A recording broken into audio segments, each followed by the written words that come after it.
Vamos dar início, então, à nossa aula de hoje, Romanos, capítulo 3. Na última aula, nós estávamos vendo que Paulo estava falando assim, que o verdadeiro israelita é aquele que é circuncidado no coração, não necessariamente no corpo, né?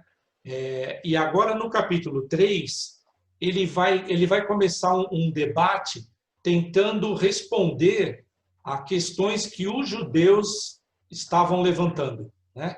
Ao longo do ministério de Paulo, os judeus faziam diversos questionamentos.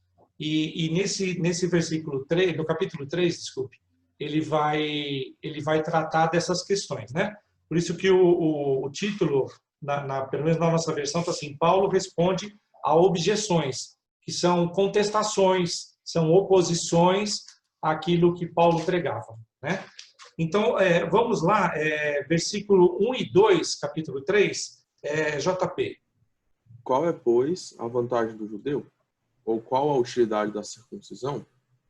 Muita, sob todos os aspectos, principalmente porque aos judeus foram confiados os oráculos de Deus. Legal. Ele está perguntando, tem alguma vantagem ser judeu? Não sei. O que ele está falando assim claramente é que eles receberam os oráculos de Deus. E oráculos são verdades absolutas. Então, o que os judeus tinham de mais precioso é que eles receberam diretamente de Deus quais eram as regras. Eles tinham o conhecimento exato do que Deus gostava e do que Deus não gostava. Então, isso colocava o povo judeu em alguma vantagem. Porém, ela só é vantagem se você cumpre, né? E a lei, a gente vai ver claramente que é impossível cumprir toda a lei. Então, é isso que ele está perguntando. Tem alguma vantagem o judeu em cima dos gentios? Se tem uma vantagem, é que eles receberam os oráculos, que são as verdades de Deus. Versículo 3 e 4, Aline. É verdade que alguns deles foram infiéis, mas isso significa que Deus será infiel? De maneira nenhuma. Ainda que todos sejam mentirosos, Deus é verdadeiro, e as Escrituras dizem a seu respeito. Será provado que tens razão no que dizes e ganharás tua causa no juízo. Então, ele mesmo afirma que os judeus, tendo a lei nas mãos, tendo o conhecimento do que Deus gostaria que eles fizessem, nem todos fizeram, né? E não, então, pelo fato de serem judeus e terem a lei, nem todos eles cumpriram a lei, né? Ou pelo menos tentaram, né, cumprir a lei. E aí ele fala assim que seja Deus verdadeiro e mentiroso todo homem, segundo está escrito, para seres justificados nas tuas palavras e venhas a conhecer quando fores julgado. Ele está tratando aqui que a lei, conhecer a lei, na verdade, coloca os judeus como mais responsáveis ainda. O fato deles conhecerem a lei torna eles assim, vamos dizer, o juízo deles é isso mesmo. O juízo deles é mais severo, porque eles realmente conheciam a vontade de Deus. Agora, versículos 5 e 6, Bárbara. Mas, se a nossa injustiça ressalta de maneira ainda mais clara a justiça de Deus, que diremos? Que Deus é injusto por aplicar a sua ira? Estou usando um argumento humano. Claro que não. Se fosse assim, como Deus iria julgar o mundo? Isso. Na nossa versão, ele fala assim, mas se a nossa injustiça traz a lume, ou seja, faz entrar em ação a justiça de Deus. Eu vou dar um exemplo aqui, eu acho que o Lucas Leles vai poder ajudar mais, né? Vamos supor que o meu vizinho deu um tiro na esposa dele, tá? Qual deve ser o meu procedimento? Eu devo acionar a justiça, certo? Devo chamar a justiça, ou seja, ligo para a polícia e pede para a polícia entrar em ação. Eu não posso fazer a minha justiça. Eu vou chamar quem tem poder de justiça. Por quê? Porque ele praticou um crime e esse crime faz entrar a ação da polícia. E esse versículo que ele está falando aqui é mais ou menos isso, no versículo 5. Mas se a nossa injustiça, vamos dizer, se o nosso crime faz entrar em ação a justiça de Deus, que diremos? Será que a polícia é injusta de ir lá prender o meu vizinho? É a mesma coisa que ele está falando aqui. Porventura será Deus injusto por aplicar a sua ira sobre nós, se nós cometemos um pecado passível de morte? Né? Não estou falando de um assassinato, mas qualquer pecado diante de Deus nos torna condenáveis à morte. Principalmente, né? Porque Deus é santo. Né? Deus é santo. Né? Então, é nesse sentido que ele está falando. Aí ele responde, esse capítulo, o início desse capítulo é sempre pergunta e resposta. Pergunta e resposta. Ele mesmo faz uma pergunta e ele responde. Né? E ele fala assim, certo que não. Do contrário, como julgará Deus o mundo? E aí volta naquele ponto que alguns falam assim, se Deus é santo e Deus é espírito, por que ele, como santo, vai julgar os mortais que são de carne e ossos e pecadores? Né? Mas a gente viu isso já na aula passada, que quem será o juiz é o Senhor Jesus. Ele que vai presidir o julgamento.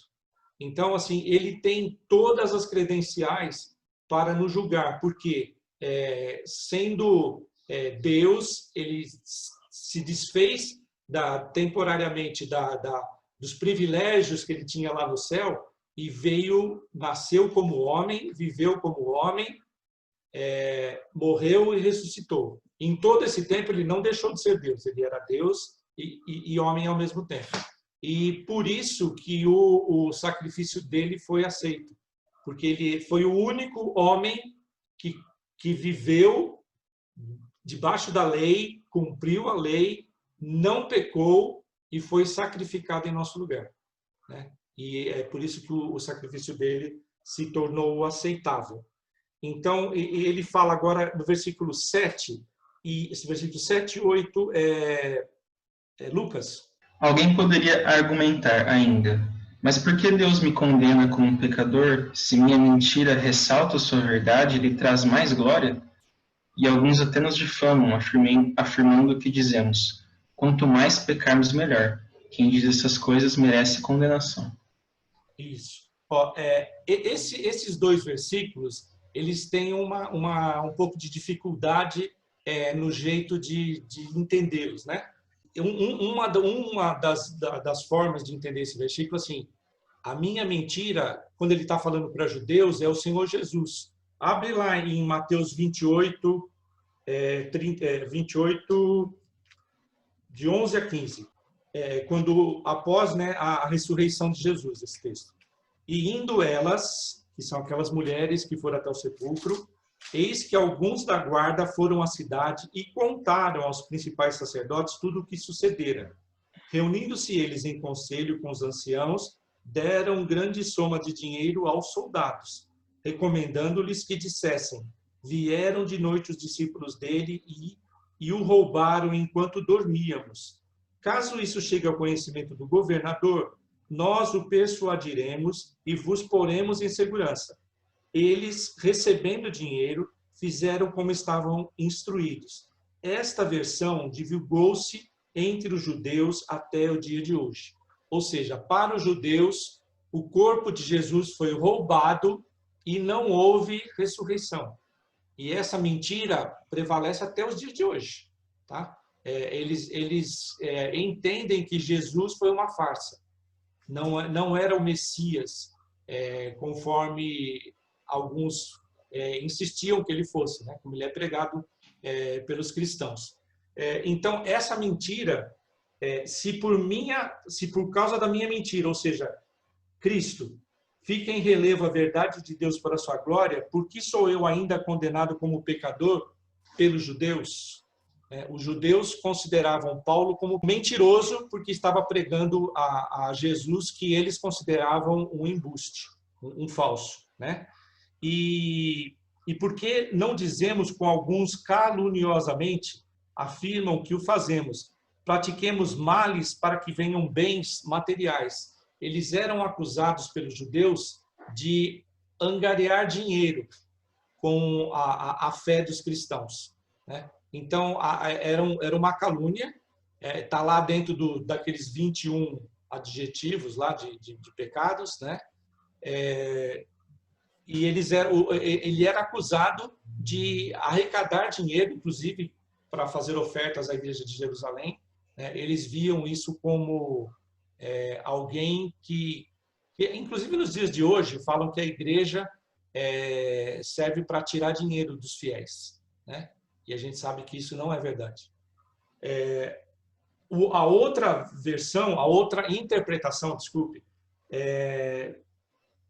como é que, assim, se a minha mentira põe em evidência a lei de Deus, ou seja, é mais ou menos aquele versículo, aonde superabundou o pecado, onde abundou o pecado, superabundou a graça, né? E aí ele fala assim, então quer dizer que eu devo pecar mais para evidenciar mais ainda a lei de Deus? Claro que não, né? Aonde houve o pecado, houve muito mais graça, né? Que aí ele nos concedeu a sua graça. Então tem essas duas formas de interpretar esses dois versículos. Se há o pecado, eu não devo pecar mais para que a graça de Deus seja evidenciada, né? A graça será derramada na nossa vida à medida da vontade de Deus. Mas nós não devemos pecar intensamente para que aumente a graça. Isso aí é totalmente incoerente e inconcebível, né? Para quem vive no Espírito. Agora, dos versículos 9 até o 18, ele vai fazer a colocação de que tanto faz ser judeu como ser gentil, os dois estão em pecado, né? Então, agora nós vamos ler, agora é a Leia. Leia, por favor, o versículo 9. E se conclui, temos nós qualquer vantagem?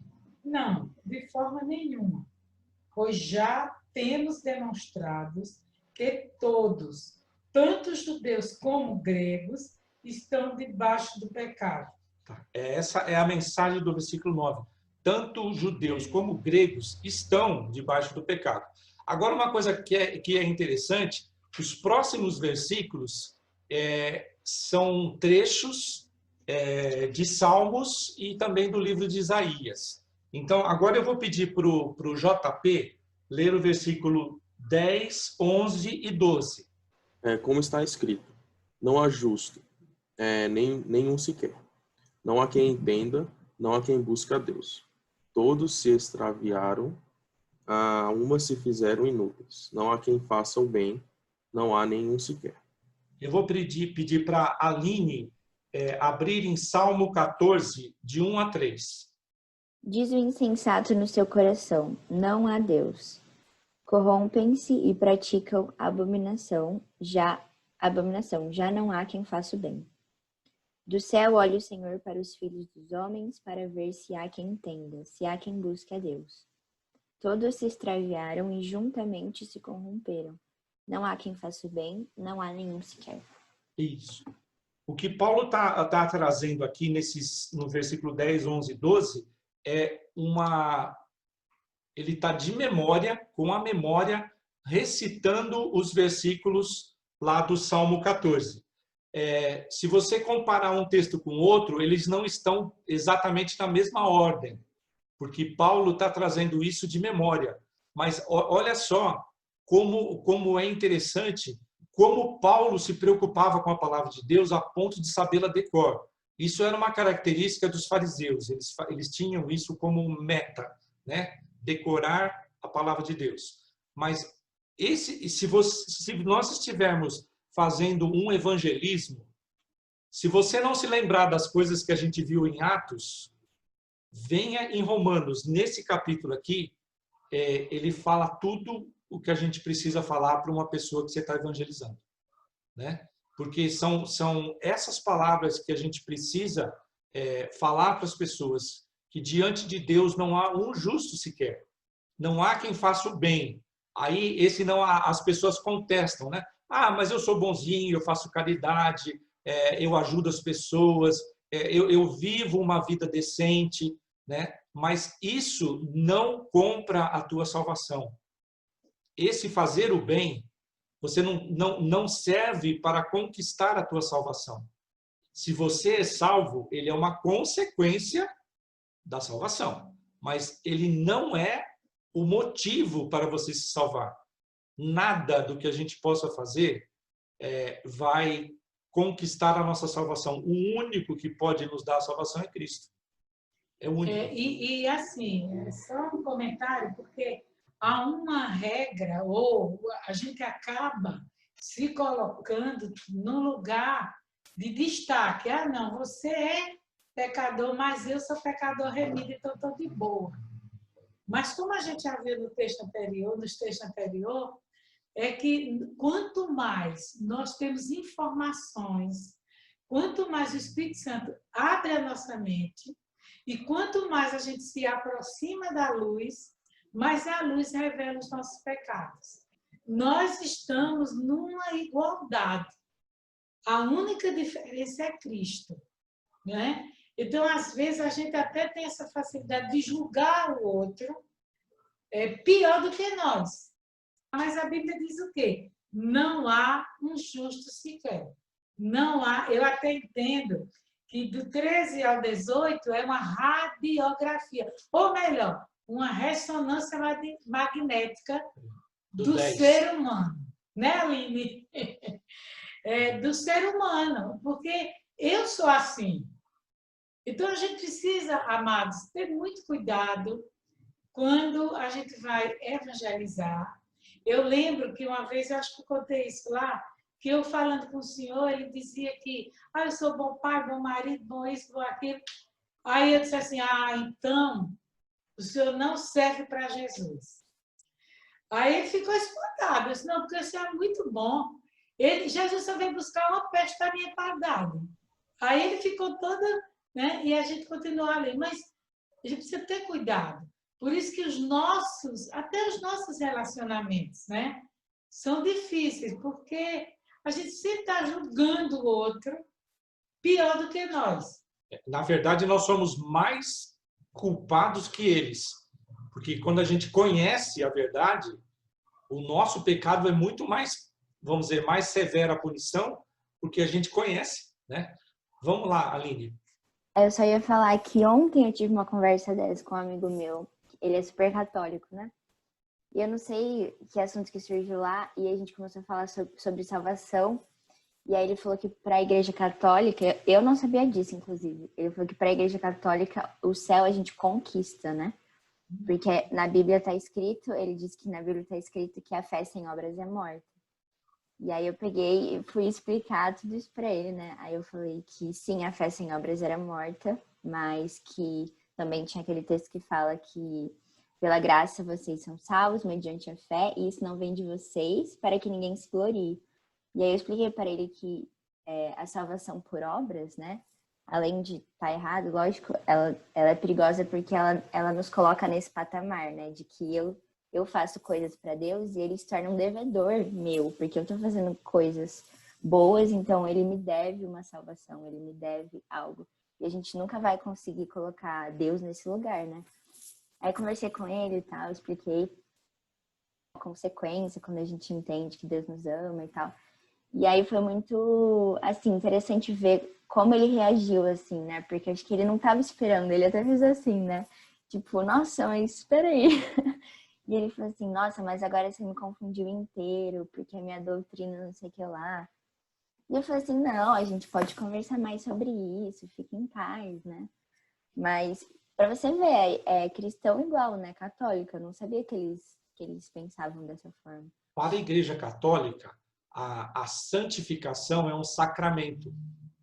Eles têm, acho que, 7 sacramentos. Nós só temos 2, né? A Santa Ceia e o batismo. Para nós são 2, Santa Ceia e batismo. Para eles são 7. E sacramento é uma ordem de Deus. É alguma coisa que Deus manda fazer. Por exemplo, o casamento para eles é um sacramento. Nós não reconhecemos isso como sacramento. né? Só que para eles, nesse item, Aline, santificação é um sacramento, é um dos 7. E aí o que acontece? A pessoa tem que se santificar para alcançar a salvação. Então, ele é chamado em Cristo, mas ele precisa se santificar para garantir a salvação dele. É nesse ponto que ele fala assim que se eu não me santificar, eu não alcanço a salvação. E depende do mérito dele, né? É aquela história, precisa de algum pouquinho dele para garantir a salvação, e isso não é verdade. Nós somos salvos do ladrão da cruz, né? O ladrão da cruz não teve nem tempo de se santificar, nem de batismo, nem de nada, né? Então... Desça da cruz é fazer discipulado. Né? Então, assim... Acenda as velhinhas. Tem essa diferença no entendimento da Igreja Católica. Esse foi um dos pontos de divergência que nós temos com eles, né? Nós não depende do nosso de pagar indulgência, de fazer esmola, de contribuir, de me flagelar, né? Para que eu me penitencie, que as penitências são sacramentos. Então você tem que se humilhar para que você agrade a Deus, né? E nada do que a gente faz pode mudar a nossa salvação.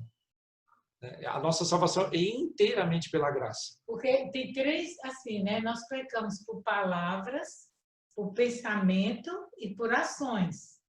Então, por mais que as pessoas tenham atitudes corretas, mas nós temos o pensamento, a palavra, a ação. Então, quando um não fala, o outro está falando. No momento de crise, você fala o que deve. Tanto é que as pessoas, às vezes, falam alguma coisa, depois se chateia porque falou, aí pede desculpa ou reconhece realmente, mas já fez. Então, é por palavras, por pensamento, por ações. São os pensamentos também, né? As penitências, a Igreja Católica acredita que as penitências pagam pecados. Por isso que ele fala assim, quando você vai no confessionário, ele fala assim, olha, reza 10 Padre Nosso, 20 Ave Marias, né? Como esse castigo pagando teus pecados, né? E isso não é verdade, não tem fundamento bíblico isso, né? Só quem perdoa pecados é Jesus. Se vocês quiserem anotar, do versículo 10 ao 12, ele vai estar falando como que o pecado atinge o nosso caráter, tá? Do 10 ao 12 atinge o nosso caráter. O 13 e o 14, como ele interage com a nossa boca, com o nosso jeito de falar, o nosso jeito de se comportar, né? E no versículo 15 a 17, ele vai tratar da nossa conduta, como que o pecado altera a nossa conduta, tá bem? E aí o 18, ele vai falar sobre a fonte de todos esses males, né? Então, o que nós vimos agora do 10 ao 12, como que afeta o nosso caráter? Não há nenhum justo, todos se extraviaram, todos se fizeram inúteis, não há quem faça o bem, não há nenhum sequer. Então, está afetando a nossa conduta. Agora eu vou pedir para a Bárbara ler os versículos 13 e 14. Suas gargantas são um túmulo aberto, com suas línguas enganam. Veneno de serpente está em seus lábios. Suas bocas estão cheias de maldição e amargura. Legal. Eu vou pedir para o Lucas ler Salmo 5, 9. E tem mais um, viu, Lucas? Meus inimigos são incapazes de falar a verdade. Seu desejo mais intenso é destruir. Sua conversa é repulsiva, como o mau cheiro de um túmulo aberto. Sua língua é cheia de bajulação. Legal. Então, o que ele está falando aqui, que a garganta deles é sepulcro aberto, ele está se referindo ao Salmo 5, versículo 9. Leia também, Lucas, por favor, Salmo 10, 7. Sua boca é cheia de maldições, mentiras e ameaças. Em sua língua há violência e maldade. Maldade. é o que ele está se referindo no versículo 14. Tá? Então, o que ele está falando agora nos versículos 13 e 14 de Romanos 3 é que a boca fala do que está cheio o coração. Eu vou falar aqui uma coisa que pode parecer jocoso, mas é muito triste, né? Se o coração está cheio de coisa podre, a boca tem um bafo do inferno, porque a boca fala do que tem, o que está cheio o coração. É o próprio Jesus falando isso. A boca transborda aquilo que está cheio o nosso coração, né? Então, se o coração está cheio de coisa podre, está cheio de mentiras, de enganos, de calúnias, de difamações, daqueles 21 e tantos lá, né? A nossa boca vai falar disso, porque esse é a nossa realidade, é a nossa realidade interior, né? Por isso que a conversão, ela não é uma aparência, é alguma coisa que vem de dentro para fora. A conversão, ela se exterioriza, nós percebemos a conversão, e as pessoas percebem a conversão, porque ela vem de dentro para fora. Porque se não limpar o coração, não limpar a boca, não limpar os procedimentos, não existe fruto, né? A pessoa continua ainda nos frutos do pecado. Tá? Então, versículos 13 e 14, tratando sobre a boca. E agora, versículos 15, 16 e 17, Aleir. São seus pés velozes para derramar sangue. Nos seus caminhos, a destruição e miséria. Desconheceram o caminho da paz. Isso. Agora eu vou pedir para o JP abrir em Isaías, livro do profeta Isaías, capítulo 59, 7 e 8. Isaías 59, 7 e 8. Pode ler, JP. Os seus pés correram para o mal. São velozes para derramar o sangue inocente. Os seus pensamentos são pensamentos de iniquidade. Os seus caminhos, a desolação e abatimento. Desconhece o caminho da paz, nem a justiça nos seus passos. Fizeram para si veredas tortuosas. Quem anda por elas não conhece a paz. Isso. A citação que Paulo está fazendo aqui nos versículos 15 a 17 é exatamente essa citação de Isaías 59, de 7 a 8.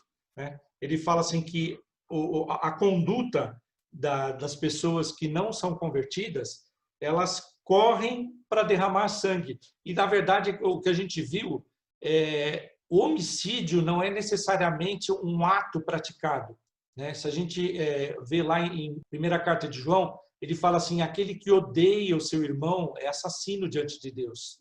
Então, assim, o coração é cheio de ódio, né? É isso que ele está falando. Os pés são velozes para odiar, para matar, para derramar sangue, nesse sentido. Não necessariamente, pode até ser, vamos dizer, de fato, né? Pode até matar uma pessoa, mas o simples fato dele odiar as pessoas, ele já está cometendo assassinato, né? E ele fala que nos seus caminhos há destruição e miséria.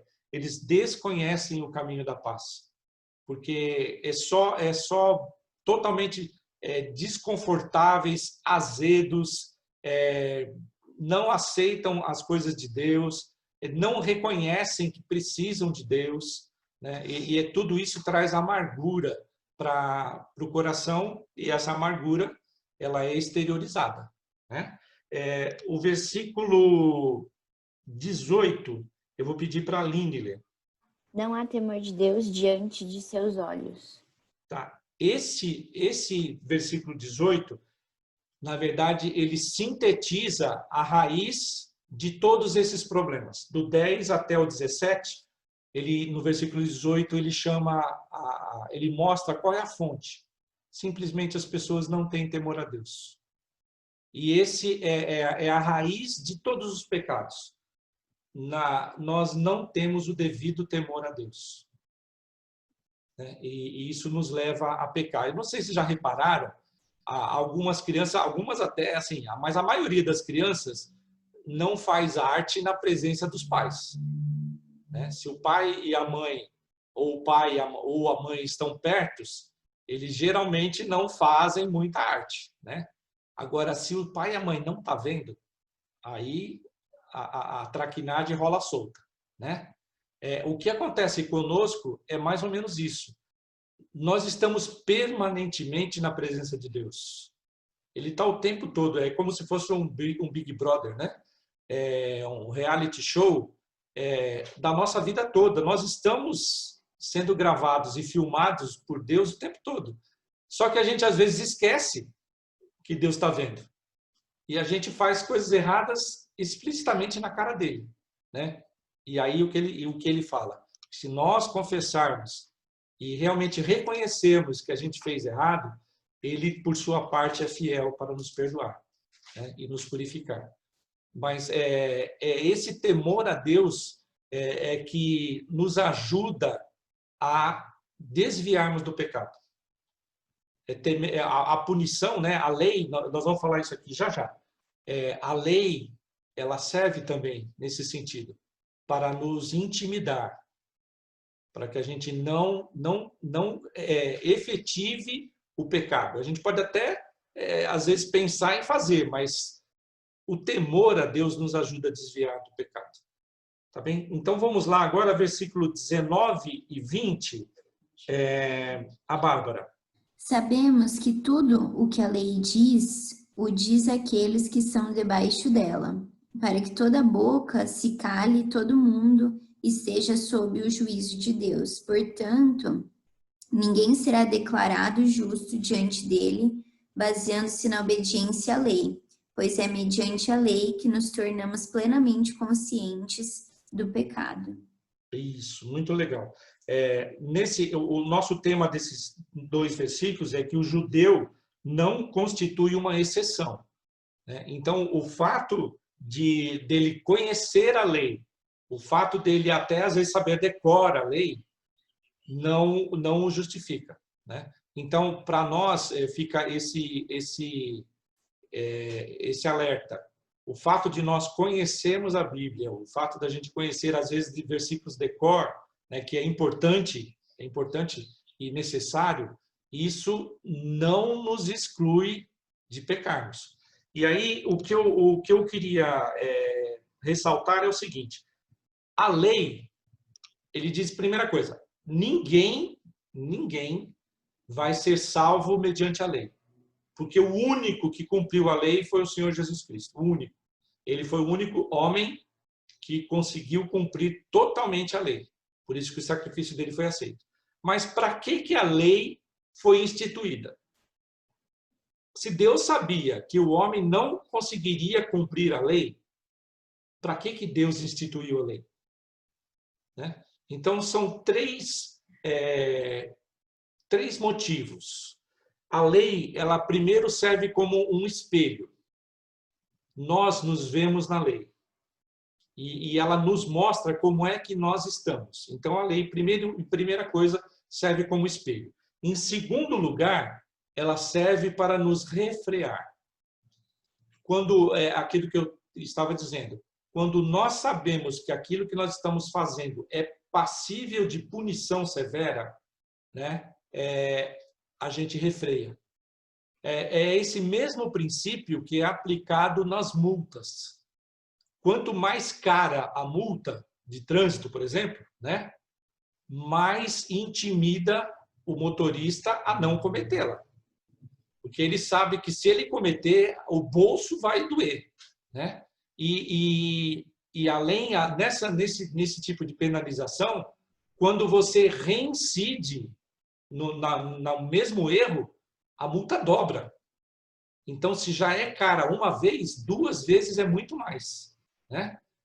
E ainda passível de retenção da carteira, perder carteira e direito a dirigir, tudo, né? Então, é esse princípio que a nossa lei também usa, né? A lei serve para intimidar, para refrear a nossa conduta. E, eventualmente, alguns arriscam, né? Que é quando os bandidos ou praticam algum crime, né? Ele fala assim, eu sei que é crime, mas, em todos os casos, eu vou tentar e ver se eu consigo alguma vantagem. Se a polícia não me pegar, estou no lucro, né? Mas ele cometeu uma infração e é passível realmente de ser punido. e não teve medo de ser punido, né? Ele arriscou, na verdade. Às vezes até tem medo de ser pego, mas arrisca, né? E o terceiro é que ela serve como guia. Então, ela serve primeiro como espelho, segundo como para refrear, e o terceiro, ela serve como guia. Sabendo qual é a boa conduta, o que agrada a Deus, e quando eu me disponho a obedecer e a fazer a vontade de Deus, eu vou estar dentro desse intervalo. É como se fosse um corredor, né? Deus me mostra um caminho, né, em que eu tenho os limites em que eu posso andar dentro desse caminho. Então, ela serve como guia. Ela vai me mostrando aquilo que é bom e aquilo que não é. Então, para eu ter uma convivência agradável com Deus e não precisar dos castigos, né, eu ando dentro da lei. É assim que, na nossa sociedade, a gente também se comporta. Se eu não quero levar uma multa de trânsito, eu ando dentro dos padrões estabelecidos pela lei. Se eu não quero ser preso ou indiciado ou alguma coisa assim, eu tenho que manter uma conduta social saudável. Porque se eu infringir alguma das leis... E aqui uma pergunta vai para o Lucas Leles, acho que é mais fácil para ele explicar, né? Eu posso ser condenado se a lei não prevê aquilo como crime? Não pode, não. É um princípio da lei, do direito, que é o princípio da legalidade, né? Que ninguém pode ser condenado por algo que não está previsto na lei. Isso. Então, é nesse sentido que Deus estabelece. Tudo que ele considera como pecado, como crime, está escrito ali, né? E nós não seremos culpados de algo que não esteja previsto na lei dele. É o mesmo princípio, né? Apenas uma curiosidade, né? Entre os 10 mandamentos, existe algum mandamento que fala assim: não mentirás? Mentira é pecado? Mentira é pecado, sim. Mas qual dos 10 mandamentos fala que é proibido mentir? Tem o falso testemunho, não tem o falso testemunho? Exatamente, Lucas. O falso testemunho é uma mentira. Você estava separado assim, sim. Não. Eu sei qual é a verdade, mas eu estou dando um testemunho falso. Eu estou distorcendo a verdade que eu sei que é verdade, né? Então, a mentira está embutida dentro do falso testemunho. Então, pode falar, mas na Bíblia está previsto todos os pecados? Dentro dos princípios, sim, né? Tudo que desagrada a Deus está previsto. E ele não vai nos cobrar nada que não esteja previsto na lei, né? Uma das coisas assim que eu gostaria só de comentar, para a gente ficar mais alerta, né? É que eu estava vendo aqui em 2 Coríntios 4:4, fala que o diabo cega o entendimento. Paulo está falando à igreja de Corinto.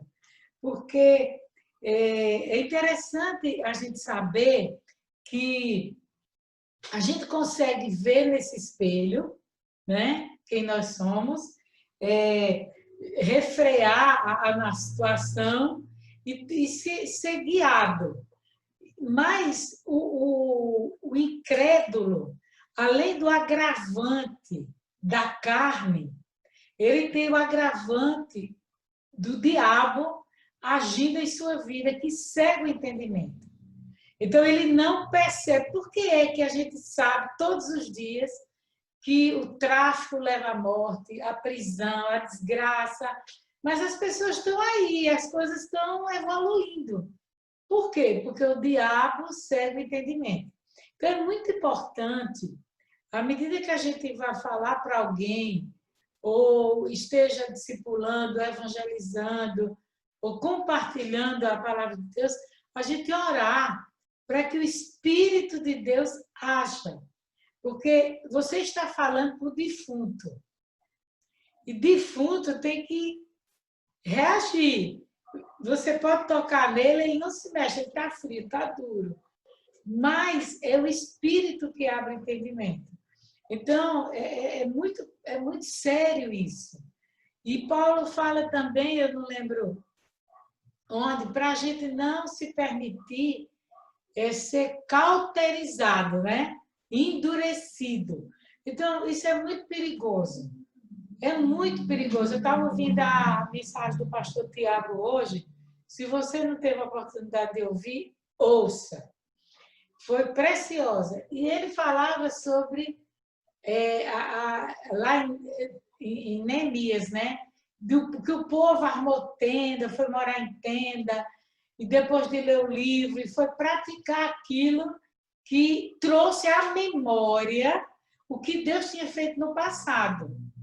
E isso revitalizou a vida espiritual do povo.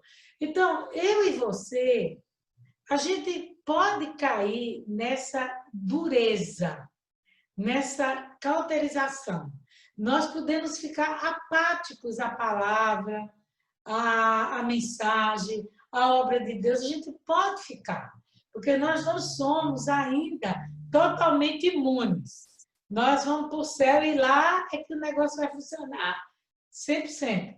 Mas se você percebe, e se nós percebemos, eu e você, que algo está nos endurecendo, a gente precisa correr para o pé da cruz. Primeiro porque a gente não tem força, é isso que nós precisamos, desse espelho, desse refrear e desse norte. Nós precisamos de Cristo. Não é porque a gente está na igreja batizado bonitinho que a gente está imune. Queridos, nós precisamos vigiar. Por isso que Jesus disse, vigie, ore e vigie, vigie e ore. Vigie sua vida. Paulo falou para Timóteo, cuida de ti mesmo e da doutrina. Então, perceba aonde você está desidratando, né? E corra para a água, que é Jesus. Né? Corra. Eu e você precisamos correr, porque, amados, é muito difícil. Não adianta a gente querer se levantar e dizer, eu sou crentaço, sou santo. Nós não somos. E isso aqui é a minha radiografia. Aqui está a minha ressonância magnética. A minha e a sua. Que Deus tenha misericórdia da gente e nos mantenha vivos nele. Porque isso aí é diário, né? A santificação é um processo e é diário. Eu posso chegar para o guarda e falar assim, mas seu guarda, eu andei 29 dias corretamente dentro da velocidade, só que hoje eu estava com pressa. Não dá para o senhor dar uma perdoadinha, né? Ele fala, não, você andou 29 dias certo, mas hoje você errou, né? Então, assim, nós temos que andar a cada dia. A cada dia a gente tem que estar nos alimentando, né? A palavra de Deus é alimento. Se eu enfraqueço o meu espírito, eu fico sujeito realmente a cair nas armadilhas do pecado e do desvio, né? Da cegueira. Eu começo a me afastar de ouvir o que Deus está falando para a minha vida, né? E isso é perigoso, porque é lento.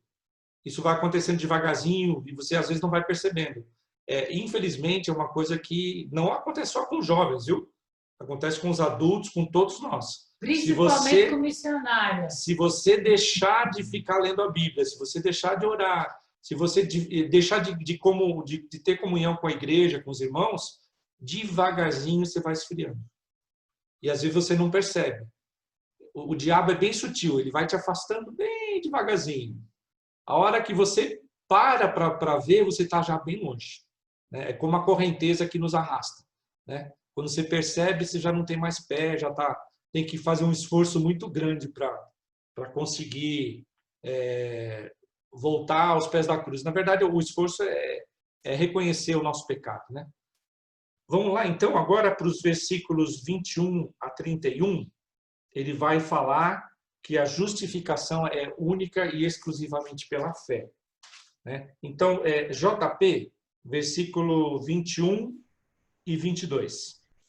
Mas agora, sem lei, se manifestou a justiça de Deus, testemunhada pela lei e pelos profetas. Justiça de Deus mediante a fé em Jesus Cristo, para todos e sobre todos os que creem, porque não há distinção. Não há distinção. Olha só, Versículo 21. Mas agora, sem lei, se manifestou a justiça de Deus. Tem alguma outra versão aí? Eu não sei se é Bárbara ou Lucas, que tem uma versão diferente desse versículo 21. O meu está sem as exigências da lei. Tá. E Bárbara também tá assim? É igual do JP. Ah, igual do JP. Tá bem. Olha só. Mas agora, ou seja, ele está falando do tempo presente, de um cumprimento histórico. Agora, no cumprimento histórico, independente da lei, se manifestou a justiça de Deus. Quem é a justiça de Deus? Jesus. Jesus. Tá?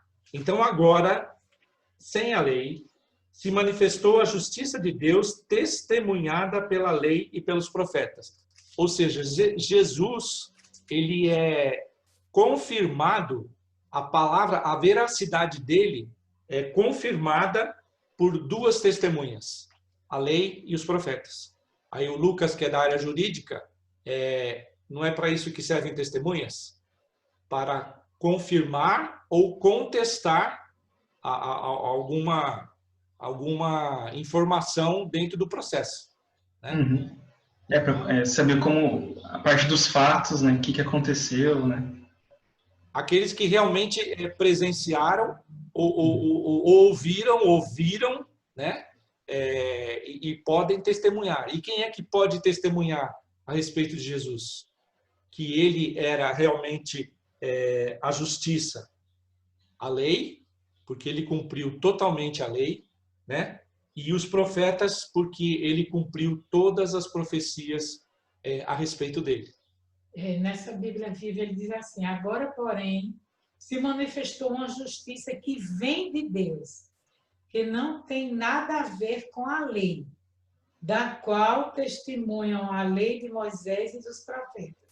Agora Deus diz que nos aceitará e nos absolverá. Ele nos declarará sem culpa, mediante a fé em Jesus Cristo. Justiça para todos os que creem, sem qualquer distinção. O seu amigo aí, Aline. Legal. Romanos, olha, é um livro precioso aí, como diz o pastor Eduardo. Precioso, né? Para evangelização, para nós mesmos, porque ele é espelho, é guia. Pode falar, Lucas. Não, é interessante que antes, hoje na aula mesmo, a gente leu que Deus não é injusto em nos declarar culpados. Mas para aqueles que estão em Jesus, se ele nos declarar culpados, ele vai estar sendo injusto sim, né?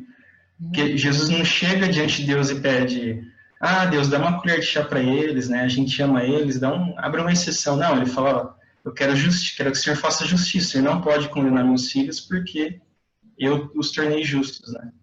Tem muita gente que tem dificuldade em acreditar, né? Fala assim, mas é tão fácil assim? Não pode ser, né? Acho que até o amigo da Vini pode meio que pensar assim, mas eu não preciso fazer nada, né? Aí fica muito fácil, né? Mas não, é justamente isso. Por isso que é tão gracioso, né? É um amor muito grande. Jesus pede justiça para Deus, né? Não uma desculpa. Coisa assim. Ele até falou assim, é porque vocês protestantes acreditam que uma vez que vocês são salvos, não tem nada que vocês façam que vai tirar a salvação de vocês, não é?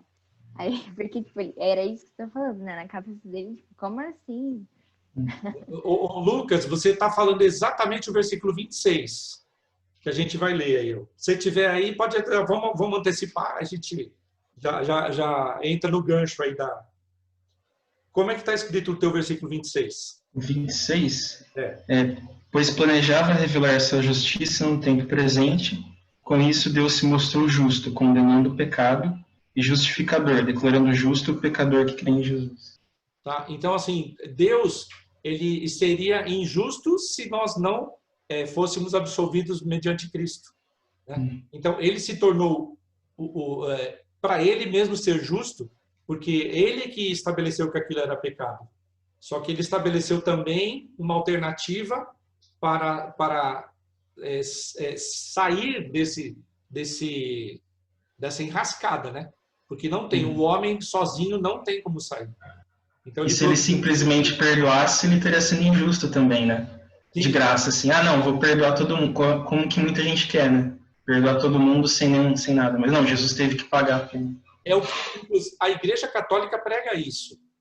Que, inclusive, tem uma das orações, uma das rezas, que fala assim, e leve todas as almas para o céu. Eu não lembro perfeitamente qual é a reza, mas ele tem uma das frases da reza, fala assim, e leve todas as almas para o céu. Isso é verdade? Não. Infelizmente, não. Porque a salvação é mediante aqueles que creem em Jesus Cristo e pela fé. E aí alguns comentaristas usam uma expressão interessante, que a fé é como se fosse a mão que recebe a salvação de Deus. Né? A fé é como se eu estendesse a mão e recebesse a salvação que Deus está me oferecendo. Mas nem todos estendem a mão para receber a salvação. Né? É uma analogia que eles fazem. Né? Nem todos estendem a mão para receber esse presente. E o mais interessante é que até para estender a mão a gente precisa de Deus, né? Ele que produz a fé em nós. Então, sem ele mesmo... É dele, por ele e para ele. Né? É graça sobre graça. Graça sobre graça. Maravilhoso. Vamos lá, então, versículo 23 e 24. Aline. Pois todos pecaram e carecem da glória de Deus, sendo justificados gratuitamente por sua graça, mediante a redenção que há em Cristo Jesus. Legal. Abra, por favor, em Isaías 43, 7. Eu vou ler. A todos os que são chamados pelo meu nome, eu que criei para a minha glória, e que formei e fiz. Todos nós fomos criados para a glória de Deus. Tem alguma versão aí? Como é que está, Lucas? Versículo Isaías 43, 7. Tá, tragam todos que me reconhecem como seu Deus, pois eu os criei para a minha glória. Fui eu quem os formou. Isso. Nós fomos criados para a glória de Deus. Só que aí, o que ele fala, voltando lá em Romanos? Pois todos pecaram e precisam da glória de Deus, porque nós perdemos. Quando nós pecamos, nós nos destituímos dessa glória, nós nos afastamos de Deus. Na verdade, fomos afastados dele por causa do pecado. Né? E agora, no versículo 24, ele fala assim, sendo justificados gratuitamente, ou seja, como um dom, como um presente. Então, a justificação é um presente de Deus, gratuito. E aí ele usa uma segunda expressão, por sua graça. O que significa graça? Favor imerecido. Isso, favor imerecido. Se vocês quiserem manter os microfones abertos, pode manter, viu? Fica à vontade. Favor imerecido. Então, ele usa duas expressões, sendo justificados conforme um presente de Deus por uma coisa que nós não merecíamos. Na verdade, um presente que nós não merecíamos. Por sua graça, mediante a redenção que há em Cristo Jesus. O que significa redenção? É um pagamento para libertação de alguém. É como se fosse resgate. Tem a mesma, vamos dizer, mesmo significado de resgate. Né? A gente até fala redimir a dívida às vezes, né? Isso, redimir. Né? Então, assim, eu pago um valor para que aquela pessoa seja liberta do cativeiro, por exemplo. A pessoa foi sequestrada. Aí eu vou pagar um valor do resgate. Ou seja, eu vou redimir aquele que foi sequestrado. Eu vou dar uma quantia. Né? Talvez juridicamente existam outras formas de redimir. Né? Como você falou, redimir uma dívida. Né? Eu vou lá e pago e cancelo a dívida. Né? Então, é nesse mesmo sentido que Cristo paga a nossa conta. Ele pagou na cruz. Pagou o preço para que nós fôssemos libertados. E isso aí é muito lindo. Quando em evangelismo, isso precisa ficar muito claro. Ele pagou a conta.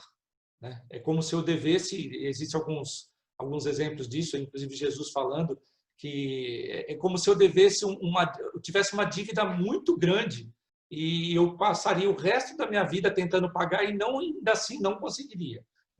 E aí chega alguém e paga a minha dívida.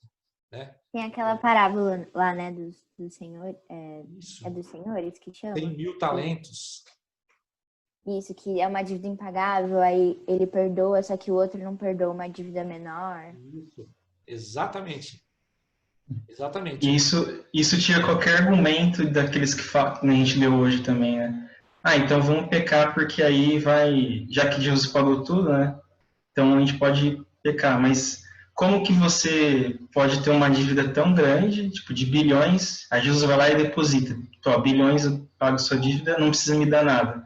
A única resposta possível é você meio que fazer o que ele pede. Mas o que você quer que eu faça? Ele fala, só faz essas coisas, né? Viva de acordo com o que eu acho que é justo. Claro que você vai fazer isso de todo o coração, né? Porque você deve essa vida para essa pessoa. O amor de Deus nos constrange, né? Ele é um amor tão grande que às vezes a gente não entende a extensão tão grande dele, né? E ele nos constrange a realmente fazermos o que ele quer. Por isso que sim, nós o amamos porque ele nos amou primeiro. Ele nos amou quando nós estávamos mortos nos nossos delitos e pecados, né? E é por isso que a gente o ama, porque o amor dele é tão grande que nos constrange a amá-lo, né? É muito legal. Versículo 25 e 26, Bárbara. Deus o ofereceu como sacrifício para a propiciação mediante a fé pelo seu sangue, demonstrando a sua justiça. Em sua tolerância havia deixado impunes os pecados anteriormente cometidos, mas no presente demonstrou a sua justiça a fim de ser justo e justificador daquele que tem fé em Jesus. Legal. Lucas, como é que está na tua versão o versículo 25? Deus apresentou Jesus como sacrifício pelo pecado, com o sangue que ele derramou, mostrando assim sua justiça em favor dos que creem. No passado, ele se conteve e não castigou os pecados antes cometidos. Tá. Abra, por favor, lá Levíticos, capítulo 4. Levíticos, capítulo 4, versículo 4. E vou pedir para o Lucas ler. Trará um novilho perante o Senhor à entrada da tenda do encontro. Colocará a mão sobre a cabeça do animal e o matará diante do Senhor. É isso. Ó. Então, assim, o título aí desse capítulo 4 de Levítico é Sacrifício pelos pecados por ignorância do sacerdote. Eu não sei se vocês têm esse tipo de título aí, tá? Mas como é que funcionava o negócio? Ele ia fazer o sacrifício, então ele vai trazer o novilho, ou seja, é um filhotinho de boi, né? É um novilho. Trará o novilho à porta da tenda da congregação perante o Senhor. Olha agora. Porá a mão sobre a cabeça do novilho e o imolará perante o Senhor. Tá? Esse ato de fé, de colocar a mão sobre a cabeça do animalzinho, é exatamente o ato de fé lá no Velho Testamento que transferia para o animal os pecados que iriam para ele em seguida ser sacrificado. Veja também o versículo 15. Pode ler, Lucas. Levíticos, né? As autoridades da comunidade colocarão as mãos sobre a cabeça do novilho e o matarão diante do Senhor. Isso, ó, o título desse daí é os sacrifícios pelos pecados por ignorância de toda a congregação. O que eles teriam que fazer? Os anciãos, que seriam os homens mais velhos da congregação, tinham que pôr a mão na cabeça do novilho perante o Senhor, e aí sim ele era levado para a imolação. Leia Lucas também, o versículo 24. Colocará a mão sobre a cabeça do bode e o matará diante do Senhor, no mesmo lugar onde são mortos os animais para os holocaustos. É uma oferta pelo pecado. Então nós vimos, ele estava falando de novilho, agora ele está falando de um bode, e esse bode era sacrifício pelos pecados por ignorância de um príncipe, ou seja, de um dos governantes de Israel, né? Então aí tinha que colocar a mão sobre a cabeça do bode e em seguida o bode era levado para imolar. Veja versículo 29 também, Lucas. Colocará a mão sobre a cabeça do animal da oferta pelo pecado e o matará no mesmo lugar onde são mortos os animais para os holocaustos. Novamente, colocar a mão sobre a cabeça, né? E aqui é uma cabra. Se você ler no versículo 28, o animal é uma cabra, né? Sem defeito pelo pecado cometeu, e porá a mão sobre a cabeça, e aí em seguida é levada para sacrifício. Lucas, leia, por favor, Levítico 5, 5. Quando alguém perceber sua culpa, em qualquer um desses casos, deverá confessar seu pecado. Leia o 6 também. Como castigo pelo pecado, trará ao Senhor uma ovelha ou uma cabra do rebanho. É a oferta pelo pecado, com a qual o sacerdote fará expiação pelo pecado da pessoa. Olha só que interessante, no versículo 5, em todos esses casos que você tinha que pôr a mão sobre a cabeça do animal e ele ser levado para o sacrifício, tinha que confessar o pecado. Primeiro você tinha que reconhecer aquilo que você fez de errado, aí você traria o animal. Agora, no versículo, nesse item, era uma cordeira ou uma cabrita. Podia ser uma cordeira ou uma cabrita, né? Então, assim, os princípios continuam os mesmos. Tem que confessar o pecado e alguém, né? Na verdade, aqui no Antigo Testamento era um animal, ele era levado para sacrifício após haver colocado a mão sobre ele, e pela fé você estaria transferindo os pecados para aquele animalzinho. Por isso que tem aquela expressão bode expiatório. Sim, bode expiatório, se você quiser ver, está também no capítulo 5 aí, ó. Eu acho que é no 5. O bode expiatório é o seguinte, quando havia o pecado da congregação, a congregação tinha que trazer 2 bodes.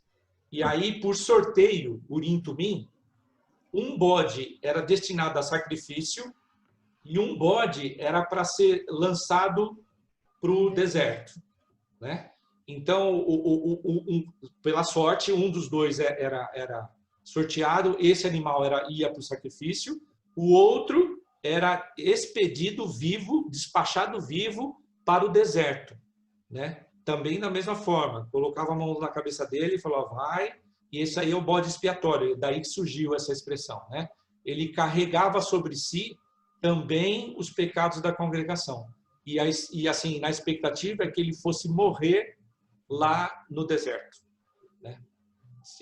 Levando para longe os pecados da congregação, né? Então, o princípio, voltando agora lá em Romanos, ele fala lá no versículo 25, a quem Deus propôs no seu sangue como propiciação. A propiciação era exatamente pegar o sangue daquele animalzinho que foi levado para sacrifício. O sacerdote tinha que, com a mão, pegar parte daquele sangue e aspergir, borrifar sobre a tampa do propiciatório. E a tampa do propiciatório, ela tinha 4 chifres, né? Seriam 4 pontas nos cantos, né? Os chifres na Bíblia significa poder, né? Então, é o poder de Deus para perdoar os nossos pecados. O sacerdote tinha que cobrir de sangue a tampa do propiciatório. E é exatamente a mesma figura que nós temos no sacrifício de Cristo. Cristo foi a propiciação dos nossos pecados. Eu preciso reconhecer o meu pecado, eu preciso confessar o meu pecado, reconhecer que eu sou um pecador e que eu preciso daquele sacrifício, que é o sacrifício de Cristo. E aí Cristo nos cobre com o seu sangue. Por isso que às vezes algumas pessoas usam muito essa expressão, né? E nos cubra com o teu sangue. É nesse sentido, como se nós fôssemos cobertos, lavados com o sangue de Cristo. É assim que Deus nos enxerga, cobertos pelo sangue de Cristo, como ele via a tampa do propiciatório. No momento em que a tampa já estava coberta de sangue, Deus dava por cancelado os pecados através daquele sacrifício. Só que assim, os sacrifícios eles tinham que ser feitos continuamente, né? Além dos sacrifícios voluntários que as pessoas traziam, né? Porque por alguma culpa que elas confessavam, quem estava no tabernáculo ele tinha que oferecer um sacrifício de manhã e um à tarde, todos os dias. Fora os sacrifícios de festas de lua nova, da festa de tabernáculos, Pentecostes, as várias festas deles, né? Independente dessas festas, todos os dias, de manhã e de tarde, um animalzinho era sacrificado. O fogo do altar era mantido aceso 24 horas por dia, todos os dias do ano, né? Para assim, apresentar diante de Deus sacrifícios para perdão de pecados, né? Só que agora em Cristo, ele foi o único sacrifício, como fala lá em Hebreus, né? Ele foi sacrificado e esse único sacrifício de Cristo é agora eterno, tem validade eterna. Não precisa mais apresentar sacrifício. Cristo nunca mais vai precisar morrer na cruz de novo, né? O sacrifício dele é validade eterna. Não prescreve mais, né? Vamos lá então agora, o versículo 26, né, como a gente viu, isso, ele fala assim, tendo em vista a manifestação da sua justiça no tempo presente, né, que a manifestação da justiça é Cristo, para ele mesmo, Deus, ser justo e justificar, ser o justificador daquele que tem fé em Jesus. E aí a cruz cumpriu os dois propósitos de Deus. Na cruz, ele nos ama com um amor tão grande a ponto de dar o seu filho, e ao mesmo tempo, ele cumpriu a condenação do pecado, que nós não suportaríamos. E aí ele cumpre em Cristo. Então, ao mesmo tempo, é uma expressão de amor e de castigo. Agora é o Lucas. Pode ler o 27 e 28. Podemos então nos vangloriar de ter feito algo para sermos aceitos por Deus? Não, pois nossa absolvição não vem pela obediência à lei, mas pela fé. Portanto, somos declarados justos por meio da fé, e não pela obediência à lei. Eu vou ler na nossa versão que diz assim, onde pois a jactância, né, que é esse orgulho, foi de todo excluída. Por que lei? Das obras? Não. Pelo contrário, pela lei da fé. Concluímos, pois, que o homem é justificado pela fé, independente das obras da lei. Cristo cumpriu a lei, né? Eu queria que eu vou adiantar um pouquinho, mas leia o versículo 31, Lucas. Então, se enfatizamos a fé, quer dizer que podemos abolir a lei? Claro que não. Na realidade, é só quando temos fé que cumprimos verdadeiramente a lei. Isso. Porque Paulo está falando que a lei simplesmente não presta para nada? Não. A lei, como ele disse lá no versículo 21, ela é uma das testemunhas de Cristo. Ele não poderia ser o Cordeiro de Deus se não tivesse cumprido toda a lei. Então, a lei, ela é importante e foi cumprida em Cristo Jesus. Mas, como homens, ela não é um meio de salvação, porque ela simplesmente mostra o quanto nós estamos longe, né, de sermos realmente salvos, né? Ninguém vai ser salvo mediante a lei. Veja lá, versículo 29 e 30, Aleio. E porventura Deus somente dos judeus? Não é também dos gentios? Sim, também dos gentios. Visto que Deus é um só, o qual justificará por fé o circunciso e mediante a fé o incircunciso. Legal. Tem alguma diferença aí no versículo 30? Visto que Deus é um só, o qual justificará de que modo? Por fé o circunciso. E o incircunciso vai ser justificado por que jeito? Também mediante a fé, né? Então, Deus é único, tanto para judeus como para gentios, ou seja, Deus é único para todas as nações da terra, todos os povos, línguas, tribos e nações, e ele vai justificar por fé. ou seja, vai considerar justo, né? Justificado está aí no particípio, porque nós não nos justificamos, nós fomos justificados. É Ele que nos justifica. Então, Ele vai justificar tanto os judeus, os circuncisos, como os incircuncisos, ambos mediante a fé. E a fé é um presente de Deus, não vem de nós, nem vem das obras para que não nos gloriemos nela, né? Então, como a gente já adiantou o versículo 31, a fé tem a sua importância vital, porque foi por ela que Cristo viveu e morreu, né? E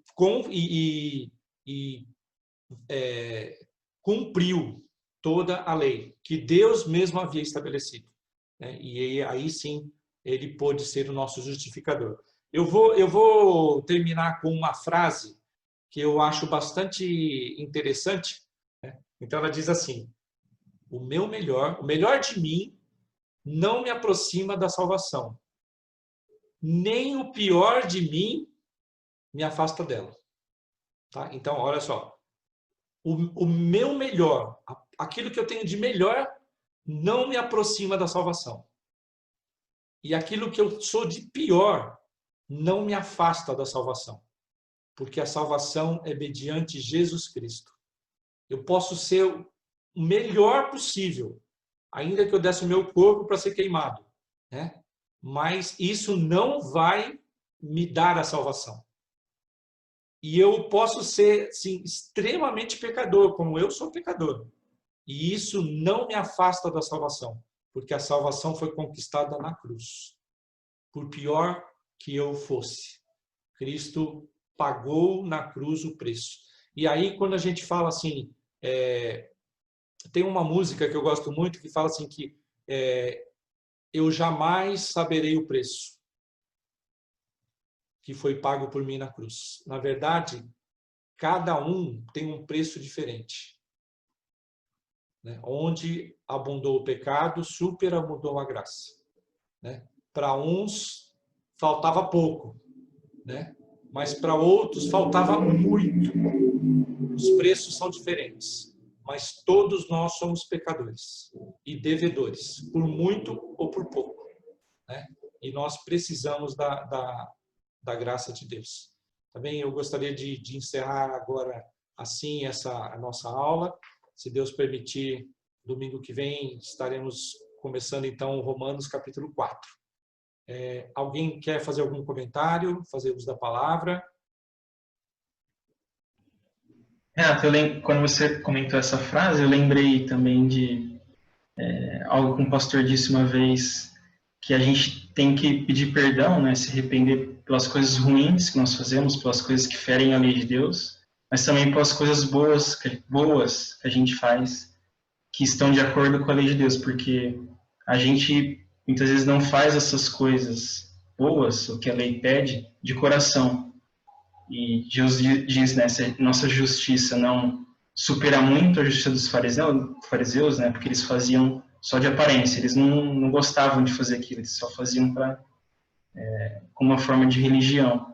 A gente não faz de todo o coração, é pecado da mesma forma, né?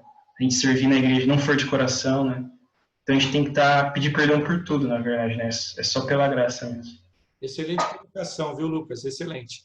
Porque nós temos que vigiar o nosso coração se nós estamos sendo obedientes para convencer a Deus a nos salvar, ou se nós estamos sendo obedientes porque Ele já nos salvou. Percebe a diferença? Será que a minha vida é um esforço para fazer certinho, para ver se eu agrado a Deus, para ver se Ele me salva? Ou o meu esforço é realmente porque Ele já me salvou? E é isso que eu quero fazer, servi-lo de todo o coração. Então, é uma reflexão importante. Isso que o Lucas falou é verdade. Será que nós estamos praticando o bem? E é nesse sentido que ele fala que eu tinha que pedir perdão, né, por fazer o bem? Porque se eu estou fazendo o bem visando convencer a Deus de que eu sou bonzinho, estou perdido. Agora, se as minhas boas obras são frutos da minha salvação, aí está no caminho certo. Elas são um reflexo da minha salvação, não um meio da minha salvação. Legal? Muito boa a colocação aí, Lucas. Mais alguém? Legal? Então, tá bom.